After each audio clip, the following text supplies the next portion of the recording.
नमस्कार दोस्तों, आप लोग को स्वागत है हमारे चैनल पे। तो आज की इस वीडियो में बात करने वाले हैं बिहार बोर्ड क्लास 10th का। आप लोग का जो है यहाँ पे साइंस का बायोलॉजी चैप्टर नंबर आप लोग का जो है यहाँ पे सेकेंड से रिलेटेड जितने भी ऑब्जेक्टिव हो सकते हैं जो आप लोगों के एग्जामिनेशन में इंपॉर्टेंट है, आज की इस वीडियो में करवाने वाले हैं। तो आप लोग इस वीडियो को पूरा जरूर देखिएगा। तो ये जो है बायोलॉजी का चैप्टर नंबर 2 है, नियंत्रण एवं समन्वय। इस चैप्टर से रिलेटेड जो आप लोगों का एग्जामिनेशन में Bihar board class 10th matric का एग्जामिनेशन है, उससे रिलेटेड जितने भी ऑब्जेक्टिव है सारे करवाने वाले हैं। इस वीडियो में पूरा देखिएगा।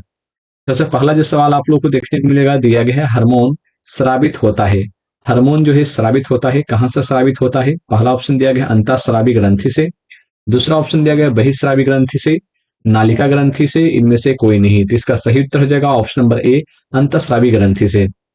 अगला ऑप्शन दिया गया है कि ग्वाइटर, अगला ऑप्शन दिया गया है ग्वाइटर, ग्वाइटर अथवा घेंघा पनपता है। ग्वाइटर यानी कि घेंघा जो होता है, घेंघा रोग, वो पनपता है कहाँ पे, कैसे पनपता है, इसके बारे में पूछा गया है। चीनी की कमी से, आयोडीन की कमी से, रक्त की कमी से, या फिर मोटापा से। तो इसका सही उत्तर हो जाएगा ऑप्शन नंबर बी, आयोडीन की कमी से पनपता है। अगला प्रश्न दिया गया है थायरॉक्सिन, थायरॉक्सिन का स्रवन कहाँ होता है? थायरॉक्सिन का जो स्रवन है वो कहाँ होता है? पहला ऑप्शन दिया गया थायराइड में, दूसरा ऑप्शन है यकृत में, ब्रेक में, या फिर विल्सन में। इसका सही उत्तर हो जाएगा ऑप्शन नंबर ए, थायराइड में। अगला प्रश्न दिया गया 4 नंबर में कि मानव में मानव में जो डायलिसिस थैली है, मानव में डायलिसिस थैली है वो कहाँ है? नेफ्रॉन, न्यूरॉन, माइटोकॉन्ड्रिया, या फिर कोई नहीं। इसका सही उत्तर हो जाएगा ऑप्शन नंबर ए, नेफ्रॉन में। इसका सही उत्तर हो जाएगा ऑप्शन नंबर ए, नेफ्रॉन में। अगला प्रश्न दिया गया है 5 नंबर में, अगला प्रश्न दिया गया भोजन का पचना, भोजन का पचना किस प्रकार की अभिक्रिया है? भोजन का जो पचना है वो किस प्रकार की अभिक्रिया है?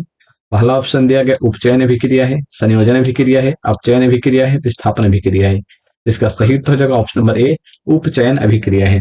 अगला प्रश्न दिया गया कौन सा पादप नियंत्रक फल बेचने वालों द्वारा उपयोग किया जाता है? कौन सा पादप पादप नियंत्रक फल बेचने वालों द्वारा किया जाता है?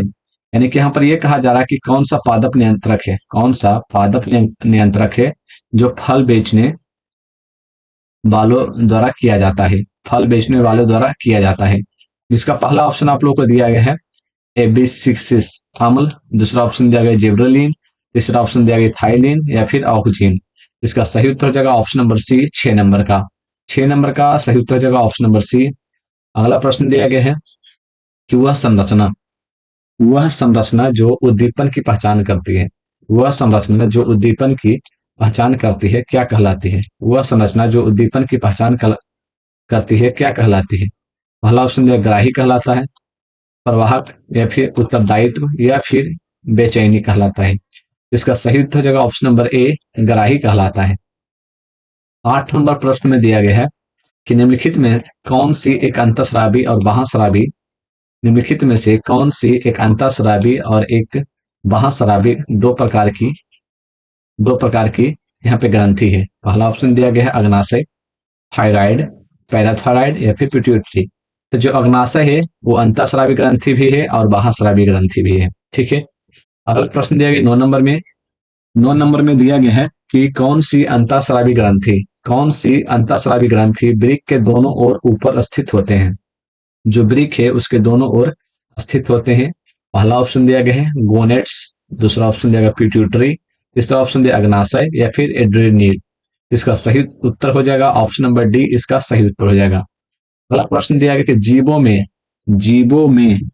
जीवों में ध्वनि ग्रहण करने के लिए संवेदी अंग है। जीवों में ध्वनि ग्रहण करने के लिए संवेदी अंग है प्रकाशग्राही, धर्मग्राही, श्रवणग्राही, स्पर्शग्राही। इसका सही उत्तर हो जाएगा ऑप्शन नंबर सी, श्रवणग्राही।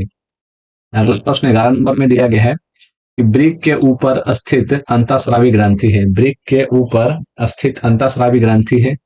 पहला ऑप्शन दिया गया है पीयूष ग्रंथि, पिनियल ग्रंथि, अधिवृक्क ग्रंथि, इनमें से कोई नहीं। इसका सही उत्तर हो जाएगा ऑप्शन नंबर सी, अधिवृक्क ग्रंथि। अगला प्रश्न दिया गया है कि अधिकतर पादप नियंत्रक उत्पन्न होते हैं, अधिकतर पादप नियंत्रक उत्पन्न होते हैं बढ़ते तने के अग्रभाग पर, बढ़ती जड़ के अग्रभाग पे, फ्लोएम की संवहनी नालियों पे, या फिर ए और बी दोनों। इसका सही उत्तर हो जाएगा ऑप्शन नंबर डी, ए और बी दोनों, यानी कि बढ़ते तने के अग्रभाग पर, बढ़ती जड़ के अग्रभाग पर। अगला प्रश्न दिया गया 14 नंबर में कि बीज रहित फलों को बनने को कहते हैं। बीज रहित फलों को बनने को क्या कहते हैं? अनिषेक फलन, अनिषेक अंडपी, अग्र प्रभाविकता, या फिर इनमें से कोई नहीं। तो इसका सही उत्तर हो जाएगा ऑप्शन नंबर सी, अग्र प्रभाविकता। अगला प्रश्न दिया गया निम्नलिखित में से कौन सा पादप हार्मोन है? निम्नलिखित में से कौन सा पादप हार्मोन है? पहला ऑप्शन दिया गया इंसुलिन, थायरोक्सिन, एस्ट्रोजन, या फिर साइटोकाइनिन। इसका सही उत्तर हो जाएगा कि निम्नलिखित में कौन पादप हार्मोन है? जो साइटोकाइनिन है वो पादप हार्मोन है। ऑप्शन नंबर डी इसका सही उत्तर हो जाएगा, साइटोकाइनिन। अगला प्रश्न दिया गया है कि इनमें कौन फल पकाने के लिए प्रयुक्त होते हैं? फल पकाने के लिए कौन प्रयुक्त होते हैं? पहला ऑप्शन दिया ऑक्सीजन, दूसरा ऑप्शन दिया गया जिब्रेलिन्स, तीसरा ऑप्शन दिया एथिलीन, या फिर साइटोकाइनिन। इसका सही उत्तर हो जाएगा ऑप्शन नंबर बी, जिब्रेलिन्स। अगला प्रश्न दिया गया है कि दो तंत्रिका कोशिका के मध्य खाली स्थान को क्या कहते हैं? दो तंत्रिका कोशिका है, उसके मध्य के खाली स्थान को क्या कहते हैं? दूमिका, सिनेटिक दरार, एक्सॉन, या फिर आवेग। इसका सही उत्तर हो जाएगा ऑप्शन नंबर बी, सिनेटिक दरार कहा जाता है, या फिर सिनेप्स सिनेप्स कहा जाता है। अगला प्रश्न दिया गया है मस्तिष्क उत्तरदायी है। मस्तिष्क उत्तरदायी है। मस्तिष्क किस लिए उत्तरदायी है? सोचने के लिए, हृदय स्पंदन के लिए, शरीर का संतुलन बनाने के लिए, उपयुक्त सभी। इसका सही उत्तर हो जाएगा ऑप्शन नंबर डी, इसका सही उत्तर हो जाएगा। 19 नंबर प्रश्न में दिया गया है कि बहुकोश के जीवों में निम्न में से किस प्रकार का समन्वय पाया जाता है? बहुकोश के जीवों में निम्नलिखित में से कौन सा समन्वय पाया जाता है? पहला ऑप्शन दिया गया रासायनिक समन्वय, दूसरा ऑप्शन तंत्रिका समन्वय, उपयुक्त दोनों, या फिर इनमें से कोई नहीं। इसका सही उत्तर हो जाएगा ऑप्शन नंबर सी, यानी कि उपयुक्त दोनों पाया जाता है। तंत्रिका कोशिकाएं कितने प्रकार की होती है? तंत्रिका कोशिकाएं कितने प्रकार की होती है? तंत्रिका कोशिकाएं जो है वो कितने प्रकार की होती है? पहला दिया गया 1, 2, 3, या फिर 4। इसका सही उत्तर हो जाएगा ऑप्शन नंबर सी, यानी कि 3 होती है। तंत्रिका कोशिकाएं जो होती है 3 होती है। 21 नंबर प्रश्न में प्रतिवर्ती चाप कहाँ बनते हैं? प्रतिवर्ती चाप कहाँ बनते हैं? पहला ऑप्शन दिया मेरुरज्जु में, मस्तिष्क में, पेशी ऊतक में, इनमें से कोई नहीं। इसका सही उत्तर हो जाएगा 21 नंबर का ऑप्शन नंबर ए, मेरुरज्जु में बनते हैं। प्रतिवर्ती चाप जो है कहाँ बनते हैं? मेरुरज्जु में बनते हैं। अगले प्रश्न की बात करें, अगला प्रश्न दिया गया है कि शरीर की प्रधान नियंत्रक ग्रंथि किसे कहा जाता है? शरीर की जो प्रधान नियंत्रक ग्रंथि है उस किसको कहा जाता है? जनन ग्रंथि को, पीयूष ग्रंथि को, थायराइड ग्रंथि को, या फिर इनमें से कोई नहीं। तो जो पीयूष ग्रंथि है उसको यहाँ पे प्रधान ग्रंथि या फिर मास्टर ग्लैंड कहा जाता है पीयूष ग्रंथि को। अगला प्रश्न दिया गया है 23 नंबर में कि अंतःस्रावी ग्रंथियां होती है। अंतःस्रावी ग्रंथियां होती है, कैसी होती है? नालिका विहीन, नालिका युक्त, दोनों, या फिर इनमें से कोई नहीं। इसका सही उत्तर हो जाएगा ऑप्शन नंबर 23 का ए, नालिका विहीन होती है। 24 नंबर प्रश्न में दिया गया है कि बीज रहित पौधों के उत्पादन में ये सहायक होते हैं। कौन सहायक होते हैं? बीज रहित जो पौधे होते हैं उसमें कौन सहायक होते हैं? पहला ऑप्शन दिया साइटोकाइनिन, दूसरा ऑप्शन दिया गया ऑक्सीजन, तीसरा ऑप्शन दिया जिब्रेलिन्स, या फिर ऑक्सीजन एवं जिब्रेलिन्स दोनों। इसका सही उत्तर हो जाएगा ऑप्शन नंबर डी, 24 का ऑप्शन नंबर डी, यानी कि ऑक्सीजन एवं जिब्रेलिन्स दोनों। अगला प्रश्न दिया गया है कि थायराइड ग्रंथि की अल्पप्रेखता के कारण कौन सा रोग उत्पन्न होता है? थायराइड ग्रंथि के अल्पकता के कारण कौन सा रोग उत्पन्न होता है? तो इसका सही उत्तर कौन सा हो जाएगा? इसका सही उत्तर हो जाएगा option number A, up to बामनता, अप टू अल्पक्रियता, मिक्सिडीमा, या फिर ये सभी। तो इसका सही उत्तर हो जाएगा ऑप्शन नंबर डी, ये सभी रोग यहाँ पे जो थायराइड ग्रंथि की कमी के कारण होता है। अगले प्रश्न की बात करें, अगला प्रश्न दिया है 26 नंबर में कि अग्नाशय द्वारा निम्न से कौन सा हार्मोन स्रावित होता है? अग्नाशय द्वारा कौन सा हार्मोन स्रावित होता है?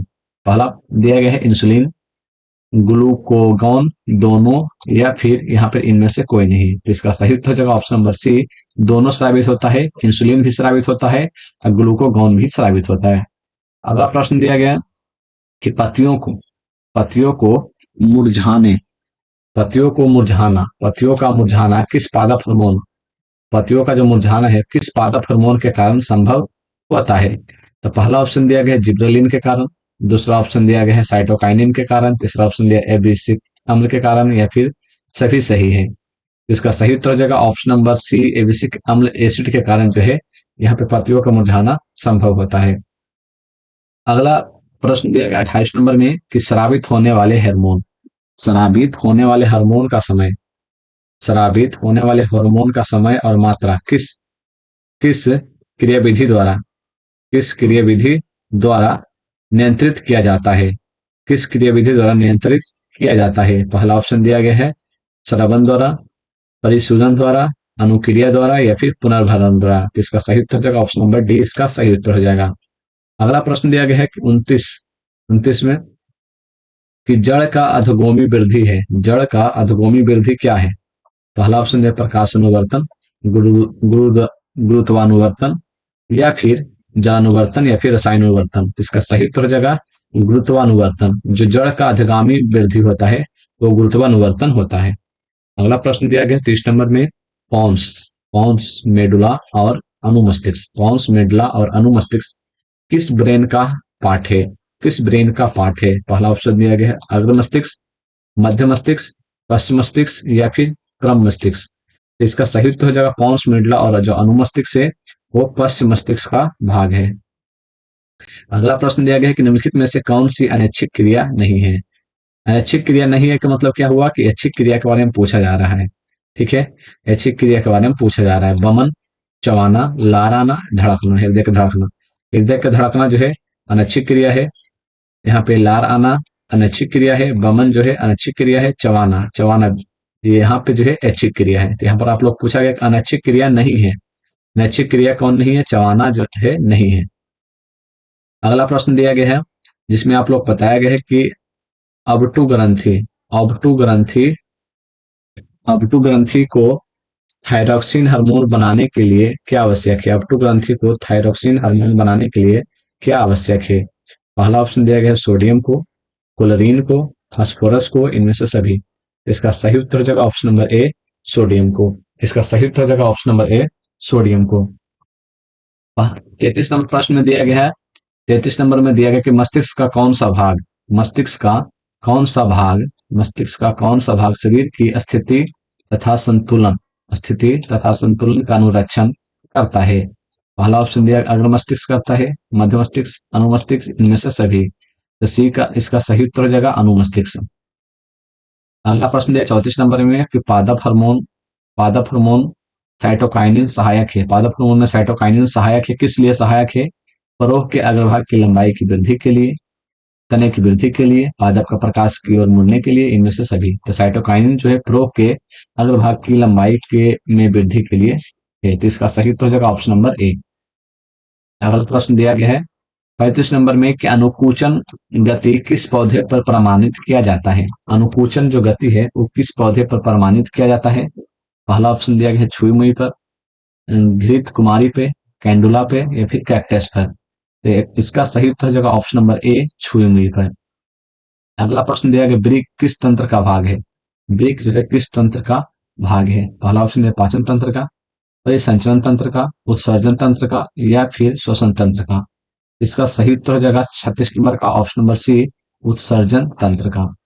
अगला प्रश्न दिया गया है 37 नंबर में कि इंसुलिन, इंसुलिन, इंसुलिन की कमी के कारण कौन सा रोग होता है। इंसुलिन की कमी के कारण कौन सा रोग होता है। पहला ऑप्शन दिया गया है एड्स होता है, बेरी बेरी, घेंघा या फिर मधुमेह। 37 का सही उत्तर हो जाएगा ऑप्शन नंबर डी, मधुमेह। अगला प्रश्न दिया गया है कि खोपड़ी के अग्र सिरे पर, खोपड़ी के अग्र सिरे पे स्थित, खोपड़ी के अग्र सिरे पर स्थित न्यूरॉन, खोपड़ी के अग्र सिरे पर स्थित न्यूरॉन को शरीर के विभिन्न भागों, शरीर के विभिन्न भागों में प्राप्त होता है। क्या प्राप्त होता है। जल प्राप्त होता है, खून, संकेत या फिर वायु। इसका सही उत्तर हो जाएगा ऑप्शन नंबर सी, संकेत प्राप्त होता है। अगला प्रश्न दिया गया है कि 40 नंबर में अबटू ग्रंथि, अबटू ग्रंथि को थायरॉक्सिन हार्मोन बनाने के लिए आवश्यक है। अबटू ग्रंथि थायरॉक्सिन हार्मोन बनाने के लिए आवश्यक है। पहला ऑप्शन दिया है लोहा, वसा, प्रोटीन, आयोडीन। तो इसका सही उत्तर हो जाएगा 39 नंबर का ऑप्शन नंबर डी, आयोडीन। अगला प्रश्न दिया गया 40 नंबर में लीडिंग कोशिकाएं कहाँ मिलती है। लीडिंग कोशिकाएं कहाँ मिलती है। लीडिंग कोशिकाएं कहाँ मिलती है? विरसन में, पीयूष ग्रंथि में, अंडाशय में या फिर पराबटु ग्रंथि में? इसका सही उत्तर हो जाएगा ऑप्शन नंबर ए, विरसन में मिलती है। अगला प्रश्न दिया गया है कि ऑक्जीन पादप हार्मोन, ऑक्जीन जो है पादप हार्मोन पौधों को किस क्रिया में सहायता करता है? ऑक्जीन पादप हार्मोन पौधों की किस क्रिया में सहायता करता है? पहला ऑप्शन दिया है वृद्धि में, श्वसन में, भोजन में, जनन में। इसका सही उत्तर हो जाएगा ऑप्शन नंबर ए, वृद्धि में। 42 नंबर में दिया गया तंत्रिका तंत्र का भाग है। तंत्रिका तंत्र का भाग है मस्तिष्क, रीढ़, रज्जु, इनमें से सभी। इसका सही उत्तर हो जाएगा ऑप्शन नंबर डी, इनमें से सभी। अगला प्रश्न दिया गया है एजेस्ट्रोजन, एस्ट्रोजन और प्रोजेस्टेरोन एवं रिलैक्सिन हार्मोन स्रावित होते हैं। एजेस्ट्रोजन, प्रोजेस्टेरोन और रिलैक्सिन हार्मोन स्रावित होते हैं अंडाशय से, विरसन से, एड्रिनल ग्रंथि से या फिर अग्नाशय से। इसका सही उत्तर हो जाएगा ऑप्शन नंबर ए, अग्नाशय, अंडाशय से। अगला प्रश्न दिया गया है कि इनमें से कौन मादा जनन हार्मोन है? इनमें से कौन जो है मादा जनन हार्मोन है? पहला ऑप्शन दिया गया प्रोजेस्टेरोन, एजेस्ट्रोन, एस्ट्रेडियोल या फिर इनमें से सभी। तो इसका सही उत्तर हो जाएगा ऑप्शन नंबर डी, इनमें से सभी। अगला प्रश्न दिया गया है कुछ जानवर जुगाली करते हैं, कुछ जानवर जो है जुगाली करते हैं। इसका सही उत्तर क्या हो जाएगा? पहला ऑप्शन दिया स्वास्थ्य के लिए, भोजन पाचन के लिए, दूध बनाने के लिए, इनमें से कोई नहीं। तो भोजन पाचन के लिए जुगाली करते हैं। यहाँ पर जो है भैंस को आपने जुगाली करते देखा होगा, यानी कि मुंह चलाते हुए देखा होगा, तो वो जो है पाचन के लिए उस प्रकार से करते रहता है। अगला प्रश्न दिया गया है कि रुधिर दाब यानी कि खून का जो दाब है तथा हृदय स्पंदन किस हार्मोन के द्वारा बढ़ता है? हृदय स्पंदन और रुधिर दाब जो है ब्लड प्रेशर किसके द्वारा बढ़ता है? पहला ऑप्शन दिया प्रोजेस्टेरोन के द्वारा, एस्ट्रेडियोल के द्वारा, एड्रीनलिन के द्वारा या फिर रिलैक्सिन के द्वारा। तो इसका सही उत्तर हो जाएगा ऑप्शन नंबर सी, एड्रीनलिन के द्वारा होता है। अगला प्रश्न की बात करें तो अगला प्रश्न दिया गया कि हमारे शरीर में विभिन्न जैविक कार्यों का नियंत्रण होता है। हमारे शरीर में विभिन्न जैविक कार्यों का नियंत्रण होता है किसके द्वारा? तंत्रिका द्वारा या फिर रसायनों द्वारा, तंत्रिका एवं रसायन दोनों द्वारा या फिर इनमें से कोई नहीं। इसका सही उत्तर हो जाएगा ऑप्शन नंबर सी, 47 नंबर का। 48 नंबर प्रश्न की बात करें, 48 नंबर में दिया गया एब्सिसिक एसिड किस तरह का रसायन है? ऑक्सीजन की तरह, जिब्रेलिन्स की तरह, साइटोकाइनिन की तरह, वृद्धि रोधक की तरह। इसका सही उत्तर जगह ऑप्शन नंबर डी, वृद्धि रोधक की तरह है। अगला आप लोगों का यहाँ पे जो है इस चैप्टर से रिलेटेड इतने ही प्रश्न थे जो आप लोगों के इंपॉर्टेंट है, हमने सारे बता दिए हैं। बाकी इसके आगे आप लोग अगले चैप्टर देखने के लिए हमारे चैनल को सब्सक्राइब करें। धन्यवाद।